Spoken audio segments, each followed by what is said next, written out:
Perang tidak selalu menyebabkan perdagangan sepenuhnya terhenti, dan perdagangan antar negara yang tinggi volume dan nilainya tidak menyebabkan perang. Bahkan justru sebaliknya, bisa jadi antar negara tersebut tidak bisa menghindar untuk berperang satu sama lain. Jerman dan Inggris yang berperang pada World War I and II sebelumnya adalah rekanan yang sangat aktif dalam perdagangan.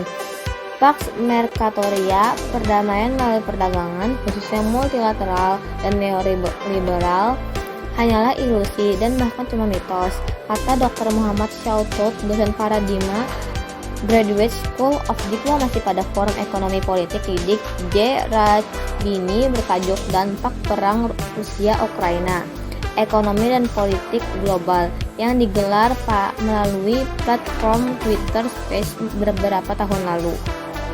Pada saat perang lanjut, Shaltut, ternyata tidak semua pihak menjadi buntung, rugi, defisit, dan mengalami krisis perdagangan maupun ekonomi. Ada beberapa negara justru diuntungkan dengan munculnya bukan hanya ketegangan konflik antar negara, tapi juga perang terbuka, ungkapnya.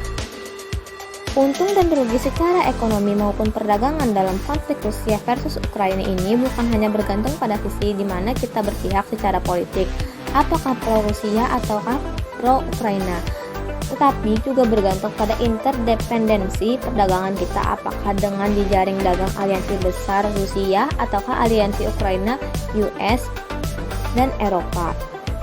Dan juga secara khusus pada komoditas ekspor dan impor kita, tambahnya.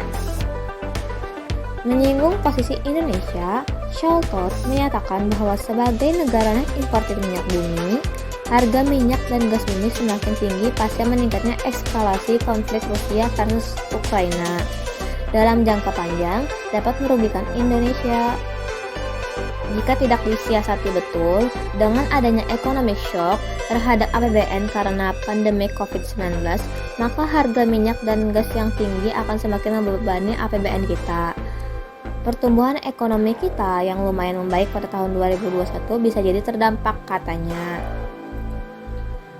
Di sisi lain, Indonesia saat ini dikenal sebagai penghasil emas, perak, aluminium, dan nikel yang saat ini juga ikutan naik pasca meningkatnya eskalasi konflik Rusia versus Ukraina.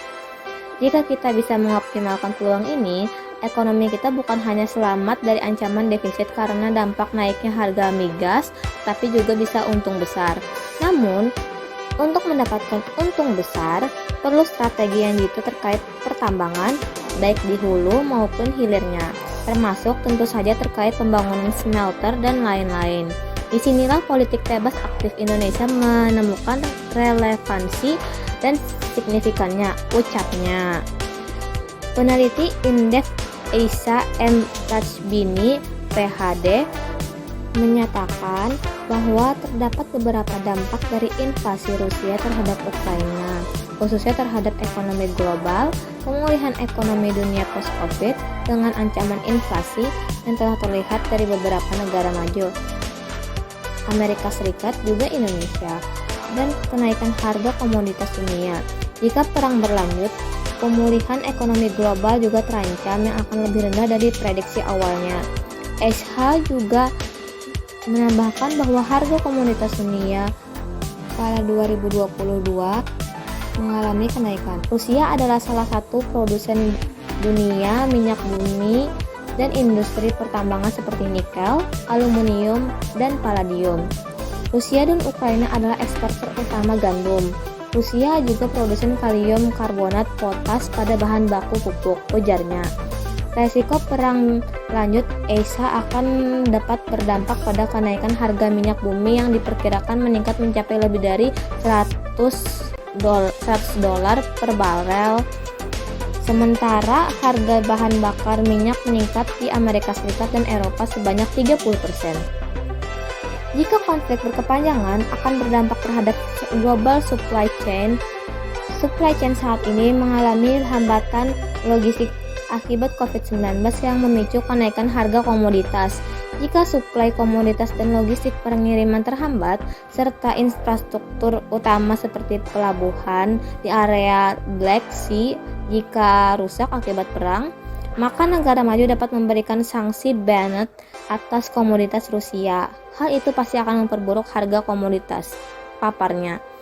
Terkait dampak Indonesia, Isham menyatakan akan berpengaruh perekonomian global growth dan memperlambat pemulihan ekonomi terutama emerging market seperti Indonesia. Tambahnya, A. Hoirul Umam, PhD, Managing Director Paradigma Public Policy Institute, PPPI, Universitas Paradigma menyatakan bahwa faktor utama patut diantisipasi pentingnya mengelola fungsi diplomasi dan komunikasi politik dalam konteks bilateral namun multilateral antara negara, utamanya dalam konteks relasi yang telah memiliki akar sejarah konflik masa lalu yang panjang. Katanya, Umam meningkatkan untuk lebih berhati-hati agar tidak terjebak dalam bias kalkulasi penting strategis. Dalam konteks ini, kejernihan menimbang dan mengkalkulasi strategi pencapaian kepentingan nasional sangat ditentukan oleh kompleksitas aktor yang terlibat. Artinya, tingginya kepercayaan diri Ukraina dalam menghadapi Rusia tentu tidak lepas dari ekosistem kekuatan yang mengelilinginya, khususnya keterlibatan NATO dan juga Amerika Serikat sendiri yang menjanjikan aliansi dukungan pertahanan yang kuat sebagai backup kekuatan.